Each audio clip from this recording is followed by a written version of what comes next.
I'll show you my shirt right now that I just got recently. It's a really, really nice shirt because I know as I'm looking at the screen right now, it gets cut off. We just see Parker up there. Yes, when I did the 9 Inch Nails review, it was a lot darker out. It's a lot brighter out now. And I had to block the sun because it would have been too bright. And then I had to put on the light here. So hopefully it doesn't look too bad. But yes, we are just going to get into this classic review right away. Thank you so much for watching. Thank you for tuning into ChannelBK. My name is Brian. I hope all of you are doing great. And this is a mixtape review for Classics Week. It's crazy. I know, I'm going to get into it. It's Live from the Dentist Office by Injury Reserve. Injury Reserve, this is their sophomore mixtape, their second mixtape, and they are a hip-hop group from Arizona. Richie with the T, Stepa Groggs, and Parker Corey on production. This mixtape broke a lot of rules for me for Classics Week as a mixtape that I ended up falling in love with over the years. I'm very salty that I never got the double LP of it that ended up coming out, which I'm always going to be salty with, so maybe one day I'll finally get it. But yes, it broke a lot of rules and conventions for me. I usually try and keep a 7-year rule for doing Classics reviews, but it was a lot of things. One, I felt like this is a mixtape that not a lot of people talk about. I think it is a very important mixtape. I also feel like with Stepa's passing earlier this year, it felt right to re-look at it because the number 3 thing is this is just an incredible tape. I love it a lot. I think this is their best work, and I just felt like it was best for me to sort of talk about it as much as I can because I think it's awesome and I want to honor the group. So let's just get into it. This mixtape ended up coming out when I was doing reviews, which was very upsetting because it came out like a day after my birthday in 2015. And I wish that I listened to it at that time because I didn't really get into Injury Reserve until about 2017, 2018, where at that point they had another mixtape out and they had another EP out, or a EP out rather. And going into this mixtape, I was very blown away how this was not even bigger than it was. There's so many conventions on it that have been done by a lot of contemporaries or people that have been around for a while. And it was such a really great mix of the old and the new. Again, a lot of people compare this to like Tribe Called Quest with a lot of the jazz stuff on here. Of course, there is also a lot of like old school Drake on here, I feel like, with sort of the haziness. I shouldn't necessarily, I think Drake's a good comparison, also with kind of like the singing and the emotion and more R&B stuff on this album too. But I also look at like Mick Jenkins' The Waters, an album that is very hazy, has a lot of bangers on it as well, and it also has jazz production on it, but has a lot of lyrical, really deep concepts that Mick did. You know, that was his sort of big breakout mixtape, and I thought this mixtape coming out literally just a year after that, it fit perfectly in there, especially that the production and the MCs were just so incredible and just really getting in your head, because when you listen to the production, you don't really feel like the MCs might be all that amazing because you're like, well, I can just listen to the production. But no, the MCs are incredible. And I actually think, for the most part, the features on here as well do a really good job enhancing the project and doing a good job bouncing off of the duo as well. And yes, it really does feel like a 3-person group. Like, you know, a lot of people sort of say, well, Parker's the producer, and then there's, you know, Groggs, and then there's Richie. But no, it really does feel like a collective because it's definitely the 2 of them and the beats. Like, there is no Injury Reserve without that in terms of that dynamic. And it's just, again, a very interesting listen. And it sort of hits you with a lot of catchiness, a lot of experimental stuff, a lot of like throwback stuff as well.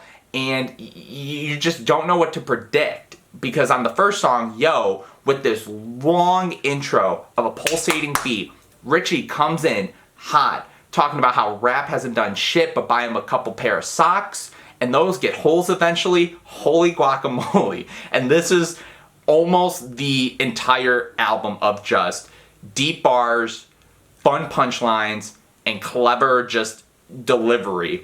And I love the hook as well on this, the just whole yo.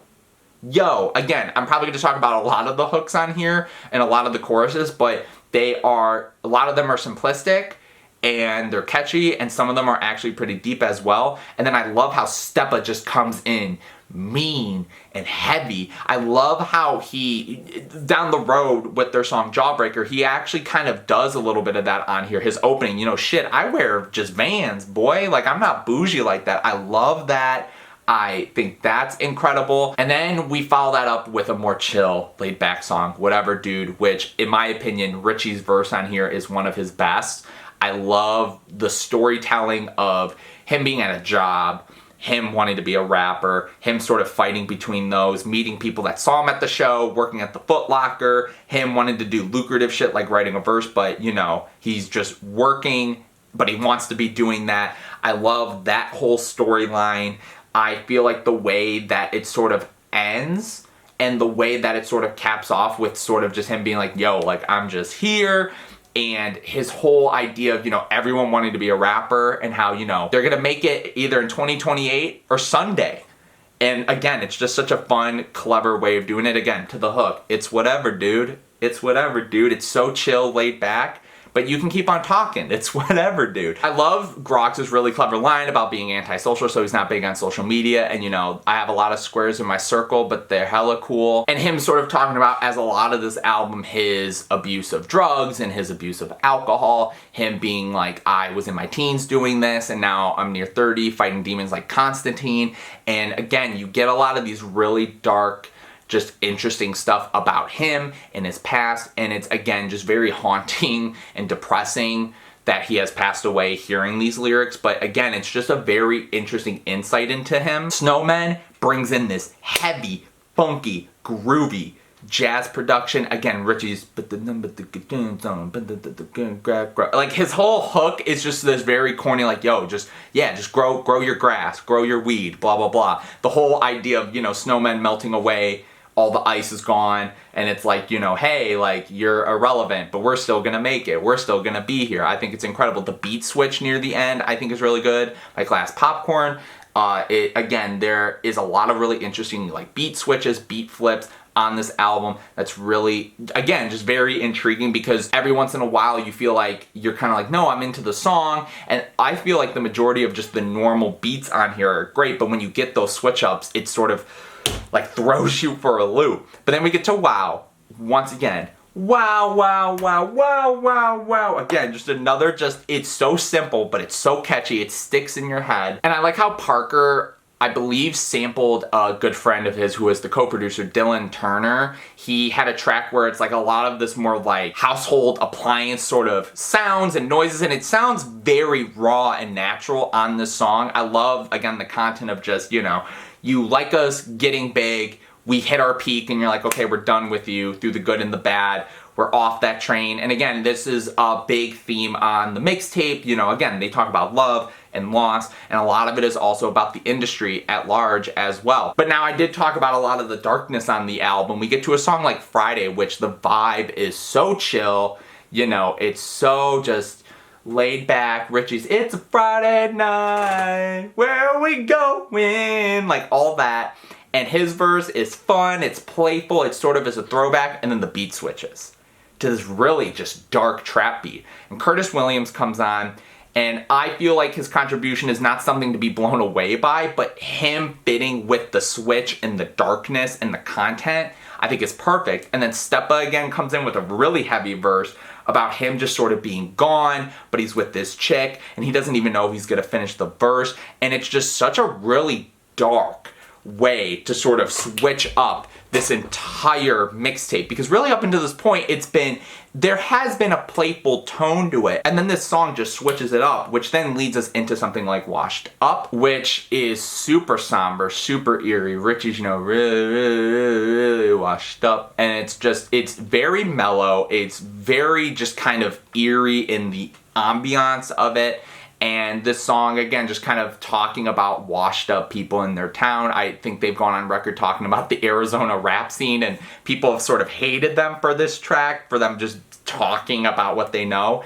And it is just a very interesting track, talking about people that you thought were down with you, but they're not, and this whole idea of just being with you through the thick and thin, and all this sort of stuff. Again, it's funny for them to be these people coming up and coming rather, and them sort of dealing with these topics, because of the fact that probably going through their time of getting bigger and going through the rap scene and sort of wanting to make an impact. Obviously, it is interesting for them to talk about subjects like this. We then get to Whiplash, which has a very sort of old school sounding beat to it. It's sort of just kind of a fun little romantic song about how, you know, they're trying to get with this girl and trying to win her over, and Chuck English comes in and he has a really fun verse on it as well. And then we follow that up with Everybody Knows, which goes back into the whole fame and fandom as well. This whole song being about how everyone thinks they know shit, but they really don't, with the whole double entendre of, you know, the whole everybody knows say, everybody knows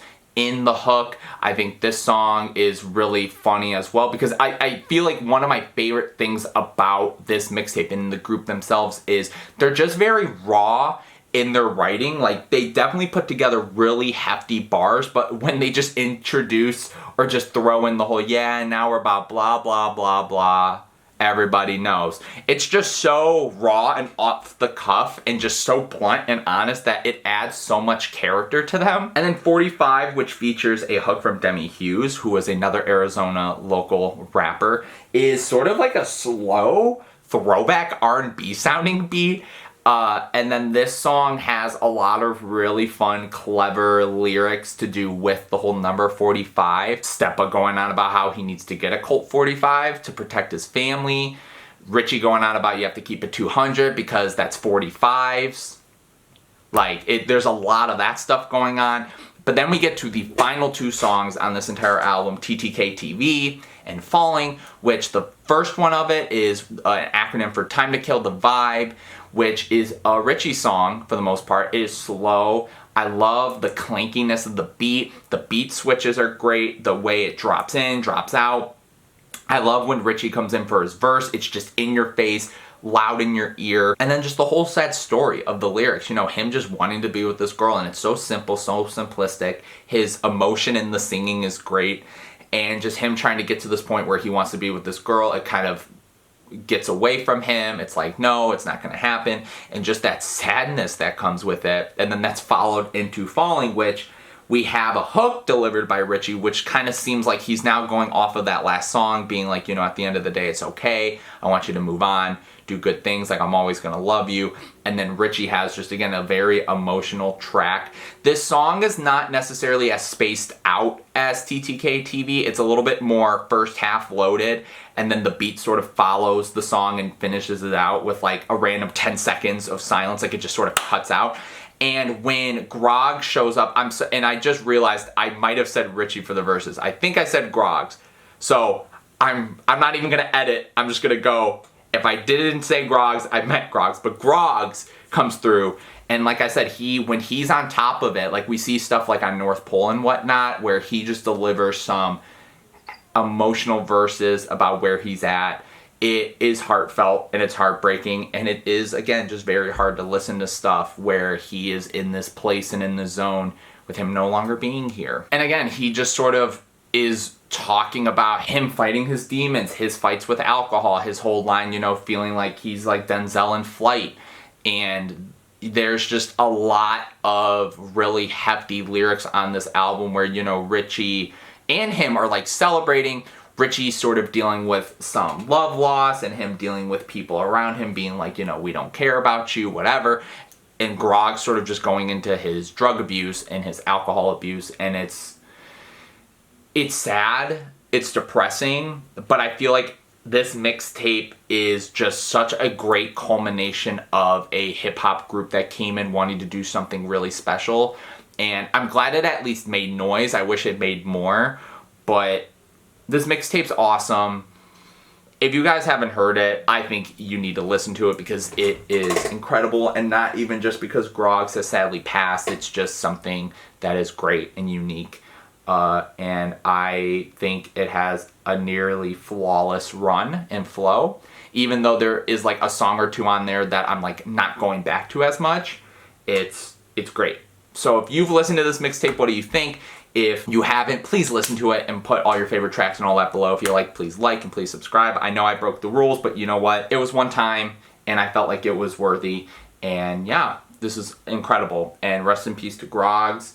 And, you know, it's very sad to sort of see such a great artist leave us so soon at such a young age, but we have his music, and, you know, hopefully the group's doing okay, and I felt like this was the best way to honor him and the group.